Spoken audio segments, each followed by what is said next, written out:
శ్రీమాత్రే నమ. జై గురు దత్తాత్రేయ నమ.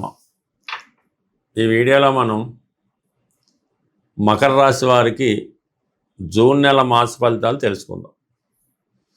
మరి మకర రాశి వారికి ఈ నెల పరిశీలించినప్పుడు ఈ నెల ప్రారంభం నుంచి కుజుడు చతుర్థ స్థానంలో సంచరిస్తున్నాడు. అంటే కుజుడు ఈ రాశి వారికి బాధకుడు.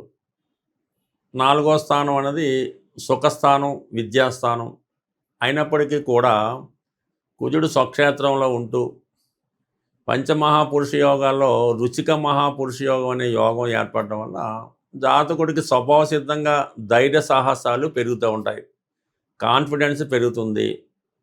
ఇది పోరాడే సామర్థ్యాన్ని ఇస్తూ ఉంటుంది అన్నమాట. ఒక విధంగా ధైర్యాన్ని ఇస్తూ ఉంటుంది. ఈ చతుర్థ స్థానం అందున్నటువంటి కుజుడు ఈ మకర రాశి వారికి స్థిరాస్తి కొనాలనే మీ ఆలోచన నెరవేరుతుంది. డిస్ప్యూట్స్లో ఉన్నటువంటి భూమి మీకు స్వాధీనం అయ్యే అవకాశం ఉన్నది. ప్రధానంగా రియల్ ఎస్టేట్ రంగంలో ఉన్నవాళ్ళు మీ దగ్గర ఉన్నటువంటి అసెట్స్ వాల్యూ పెరగడం వల్ల ఆదాయం పెరుగుతుంది, వ్యాపార పరంగా అనుకూలంగా ఉండడం జరుగుతుంది. మొత్తం మీద ఏంటంటే అటు ఉద్యోగం చేస్తున్న వాళ్ళకి అనుకూలంగా ఉంటుంది, ప్రైవేట్ వ్యాపారం చేస్తున్న వాళ్ళకి కూడా హ్యాపీగా ధైర్యంగా ముందుకెళ్ళడం జరుగుతుంది. ఇంచుమించుగా ఈ నెల 20వ తారీఖు వరకు కూడా కుజుడు చతుర్థ స్థానంతో మిమ్మల్ని చాలా బిజీగా ఉంచుతాడు. వృత్తిపరంగా కొత్త అవకాశాలు వస్తాయి. 20 తర్వాత 5వ స్థానంలోకి మారుతూ ఉంటాడు. అప్పుడు కంప్లీట్గా ఉద్యోగం మారాలి అన్న మీ ఆలోచన తప్పకుండా నెరవేరుతుంది. మీకు అత్యంత ప్రియంగా ఉన్నటువంటి వాళ్ళు ఏదో కారణం వల్ల దూరం అవ్వడం జరుగుతూ ఉంటుంది. వాళ్ళు ఉద్యోగం రావడం వల్ల ఏదో అవుతుంటుంది. ప్రేమికులు లాంటి వాళ్ళు ఎవరన్నా ఉంటే కొద్దిగా డిసప్పాయింట్మెంట్ తప్పచ్చు. ఈ ఎడబాటు తట్టుకోలేకపోతుంటారు. దాని తర్వాత గురువు. మరి గురువు ప్రస్తుతం ఈ నెల ప్రారంభం 1వ తారీఖు అర్ధరాత్రి నుంచి 7వ స్థానంలోకి రావడం జరిగింది. ఇది కూడా గురువుకి ఉచ్చక్షేత్రం అవడం వల్ల మరి పంచమహాపురుష యోగాల్లో మరొక యోగం ఏర్పడింది. ఇంచుమించుగా హంస మహాపురుష యోగం అనే యోగం 7వ స్థానంలో ఏర్పడింది. అంటే అది మీ యొక్క జీవిత భాగస్వామి యొక్క హోదా పెంచుతుంది, వారి ఆలోచన విధానం మారుతుంది. ఏవైనా మీ ఇద్దరి మధ్య డిస్ప్యూట్లు, అభిప్రాయ భేదాలు ఉంటే అవన్నీ సమసిపోయి ప్రేమ అనురాగాలు పెరిగే అవకాశం ఉన్నది. అలాగే విదేశ వ్యవహారాలు, విదేశ ప్రయత్నాలు ఫలిస్తాయి. కొత్త ఉద్యోగ ప్రయత్నాలు ఫలిస్తాయి. అంటే 7వ స్థానం అన్నది చాలా ఇంపార్టెంట్. భార్యాభర్తల బంధమే కాకుండా కొన్ని కొత్త పరిచయాలు, కొత్త ఎఫైర్స్ కూడా వస్తాయి. విదేశ ప్రయత్నాలు, విదేశ వ్యవహారాలు కూడా 7వ ఉంటాయి. చతుర్థం అంటే 4వ భావం నుంచి 4వ భావం 7వ స్థానం అవడం వల్ల మీ విద్య, మాతృ సౌఖ్యం, స్థిరాస్తి కూడా 7వలోనే ఉంటాయి. దశమాత్ దశమం అంటే ఉద్యోగం, వ్యాపారం, జీవనోపాధి, సంపాదన అంతా కూడా దశమంలో ఉంటే దశమాత్ దశమ 7వలో ఇది ఉంటుంది.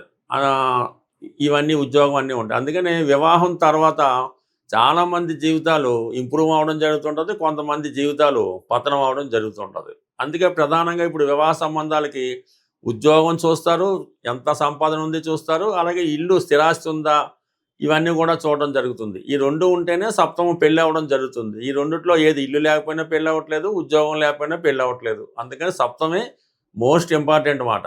అందువలన ఏంటంటే అటువంటి 7వ స్థానం ఈ మకర రాశి వారికి జూన్ నెల నుంచి అక్టోబర్ చివరి దాకా అత్యంత బలంగా ఉండడం వలన ఇంచుమించుగా 30-35 సంవత్సరాలు వచ్చినప్పటికీ కూడా వివాహం కాని వారికి ఈ సమయంలో మీ యొక్క వివాహ ప్రయత్నాలు ఫలించే అవకాశం ఉన్నది.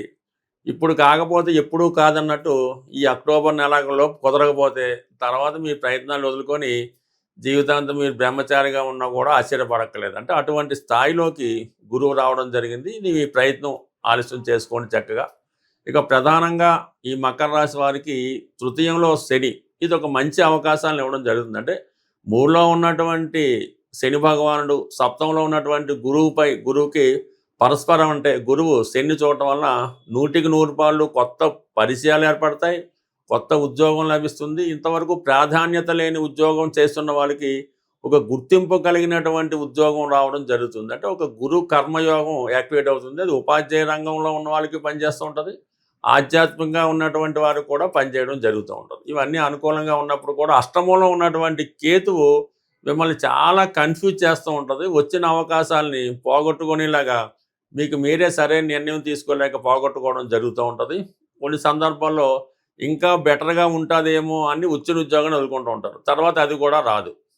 అలాగే కుటుంబ స్థానంలో ఉన్నటువంటి రాహు మీరు కుటుంబ సభ్యుల్ని ఎంత బాగా చూసినా వాళ్ళని సంతృప్తి పరచలేకపోతూ ఉంటారు. ఎంత ధనం సంపాదించి కుటుంబానికి పెట్టినా కూడా వాళ్ళకి సంతృప్తి ఉండదు.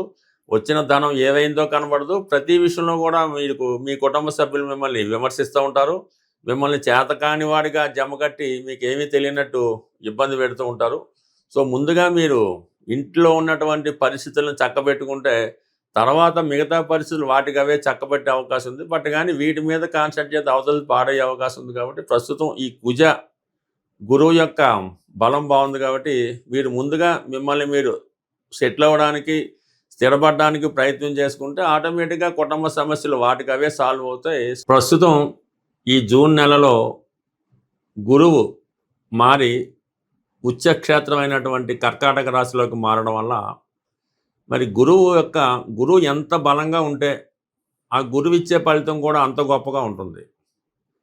జ్యోతిష్ శాస్త్ర ప్రకారం గురువు ధనకారకుడు, సంతానకారకుడు, జ్ఞానకారకుడు, అదృష్టానికి కారకుడు.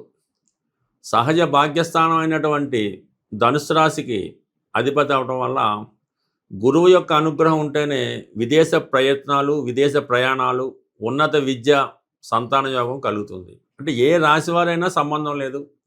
ఇప్పుడు గురువు ఉచ్చులో సుమారు 153 రోజుల పాటు సంచరించే సమయంలో గురువు యొక్క అనుగ్రహం కోసం గురుగ్రహ పరిహారం చేసుకోవడం వల్ల మీకు గురువు యొక్క అనుగ్రహంతో ధనయోగం కలుగుతుంది.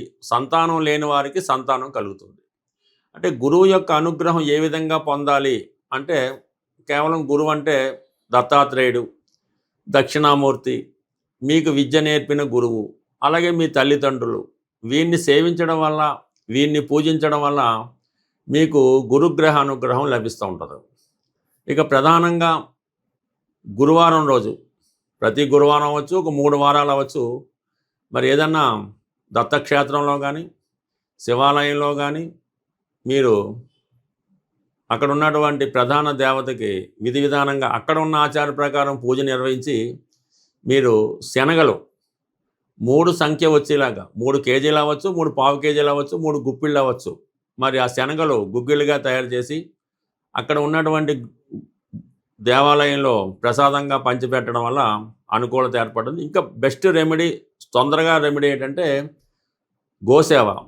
ఏదైనా దేవాలయంలో ఉన్నటువంటి గోవును కానీ, గోశాలను కానీ దర్శించి ఆ గోసేవ చేయవలసి ఉంటుంది. అంటే గోసేవ అంటే ఆ గోశాలని చక్కగా శుభ్రంగా క్లీన్ చేయడం, గోవుకి సౌకర్యంగా అది గాలి తగిలేలాగో అక్కడ పడుకునే ప్లేస్ శుభ్రం చేయడము, ఇవన్నీ కూడా శుభ్రం చేసి ఆవుకి మరి గోపూజ చేయడం వల్ల మరి గోవుకి నానబెట్టిన శనగలు నైవేద్యంగా అంటే ఆమెకి ఆహారంగా పెట్టడం వల్ల ఈ గురువు యొక్క అనుగ్రహం తొందరగా రావడం జరుగుతుంది. మీరు జీవితంలో ఎప్పుడైనా గురుద్రోహం చేసి ఉంటే, అంటే తల్లిదండ్రులు సరిగ్గా చూడకపోయినా, మీకు విద్య నేర్పిన గురువుకి సరైనటువంటి పరిహారం చెల్లించకపోయినా, కృతజ్ఞత లేకపోయినా, అలాగే కొంతమంది పెద్దవాళ్ళని దూషించిన ఈ యొక్క గురు శాపం తగులుతూ ఉంటుంది. ఆ గురు శాపం ఉన్న వాళ్ళకి గురువు ఇబ్బంది పెడుతుంటాడు కాబట్టి ఈ సమయంలో మీకు ఎవరైతే విద్య నేర్పిన గురువు, పని నేర్పిన గురువు, తొలి అక్షరాలు నేర్పిన గురువు ఉంటాడో ఆ గురువుకి సత్కరించి చక్కగా మరి మామిడి పళ్ళు సీజన్ కాబట్టి ఒక 3 మామిడి పళ్ళు ఆ గురువు గారికి సమర్పించి నమస్కారం చేసుకోవడం వల్ల కంప్లీట్గా గురువు యొక్క అనుగ్రహం లభిస్తుంది. గురువు యొక్క అనుగ్రహం ఉంటేనే మిగతా గ్రహాలు మీకు సహకరించగలవు. ప్రతిరోజు దైవ ప్రార్థన, సాంప్రదాయాలు పాటించడం, రోజు సూర్య నమస్కారం చేసుకోవడం, అలాగే పరిశుభ్రమైనటువంటి వస్త్రాలు ధరించడం, ఈ విధంగా చేయడం వల్ల గురువు యొక్క అనుగ్రహం అంటే అది ఆటోమేటిక్గా మీలోనే కనబడుతుంటుంది. మీలోనే ఒక దైవం ఉట్టిపడుతూ ఉంటుంది. చిన్న చిన్న బలహీనతలు, వ్యసనాలు అవి ఉంటే వదిలిపెట్టి ఈ గురువు బలంగా ఉన్న సమయంలో మీరు ఎంత పవిత్రంగా ఉంటారో మీకు గురువు యొక్క అనుగ్రహం అంత తొందరగా లభిస్తుంటుంది. మరీ చిన్న రెమెడీ ఏంటంటే పసుపు రంగులో ఉన్నటువంటి 3 అరటిపళ్ళు ఆవుకి పెట్టడం వల్ల గత జన్మలో చేసిన పాపం, ఈ జన్మలో చేసిన పాపం కూడా పరిహారం అయ్యే అవకాశం ఉంది. మరి గురువు అనుగ్రహం కోసం కనక పుష్యరాగం అనే స్వచ్ఛమైనటువంటి ఒరిజినల్ బంగారు ఉంగరాన్ని బంగారంలో తయారు చేసి కుడి చేతి చూపుడు వేలికి ధరించవచ్చు. అలాగే ఈ కనక పుష్యరాగం ఉంగరాన్ని ధరించలేని వారు మరి ఏదైనా తెలుపు రంగు దారానికి పసుపు రాసి, అంటే yellow colour thread right hand మడమకి కట్టుకోవడం వల్ల, స్త్రీలు కానీ పురుషులు కానీ ఒక పసుపు కొమ్ము, అంటే పసుపు కొమ్ములో దుంప పసుపు కొమ్ము, అది పాకెట్లో పెట్టుకోవచ్చు, లేదంటే హ్యాండ్కి కట్టుకోవచ్చు. ఈ విధంగా పసుపు కొమ్ము దగ్గర పెట్టుకున్నా కూడా గురుగ్రహ అనుగ్రహం లభిస్తుంది. రావి చెట్టుకి ప్రదక్షిణలు చేసి ఆ రావి చెట్టుకి నీళ్లు పోయడం వల్ల ఆ దత్తాత్రేయుడి అనుగ్రహంతో పాటు గురుగ్రహ అనుగ్రహం కూడా లభిస్తుంది. ఈ సమయంలో మీరు ఏదో ఒక దత్తక్షేత్రాన్ని సందర్శిస్తే ఈ గురువు యొక్క ఆ ఆశీర్వాదం మీకు లభించే అవకాశం ఉంది. బట్ ఏదైనా గురుబలం ఉంటేనే పెళ్ళి, పిల్లలు, సంతానం, డబ్బు లభిస్తాయి. కాబట్టి ఈ సమయంలో మీరు ఈ గురుగ్రహ అనుగ్రహం సంపాదిస్తే జీవితంలో చాలా సౌకర్యాలు ఏర్పడే అవకాశం ఉంది. స్వస్తి.